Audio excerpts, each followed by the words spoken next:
எதிர்நீச்சல் தொடர்கிறது சீரியலை தவறு செய்தவர்களுக்கு பிரச்சனை தருவதை தாண்டி நிச்சயமாக போராடுபவர்களுக்கு தான் அதிக பிரச்சனை அமைகிறது.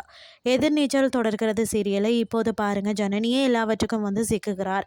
பெண்கள் எந்த பிரச்சனை வந்தாலும் போராடி முன்னேற வேண்டும் என்ற கருத்தை கூறுவது நியாயம்தான். ஆனால் தொடர் ஆரம்பித்த நாளில் இருந்து பெண்கள் பிரச்சனையிலே இருப்பது போல காட்டுவது தான் மக்களுக்கு கொஞ்சம் வெறுப்பை கொடுக்கறதுன்னே சொல்லலாம்.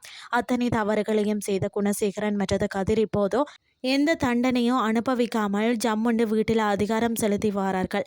இதன்போது தர்சினி கடத்தப்பட்ட கதைக்களம் தான் செல்கிறது. என்னென்னு சொல்லி பார்த்தீங்கன்னா, ஜனனி தான் தர்சினியை கடத்தி வைத்திருக்கிறார். குணசேகரன் வழக்கிற்காக தான் இவர் இப்படியெல்லாம் செய்கிறார் என ஈஸ்வரியை நம்ப வைத்து விட்டனர். ஈஸ்வரியும் ஜனனியால் தான் தனது மகள் பாதிக்கப்பட்டுள்ளார் என நம்புகிறார். ஜனனியை போலீஸ் காவலில் எடுக்க குணசேகரன் குழுவும் பிளான் போட்டு வாரார்கள். இதற்கிடையில ஜனனிக்கு ஒரு போன் வருகிறது. அதாவது தர்சினி பற்றி தெரிய வேண்டும் என்று சொன்னால் நான் சொல்லக்கூடிய இடத்திற்கு வா அப்படின்னு சொல்லப்படுகிறது.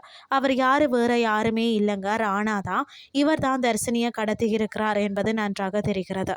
இதுதான் இன்றைய நாளுக்கான எபிசோட்.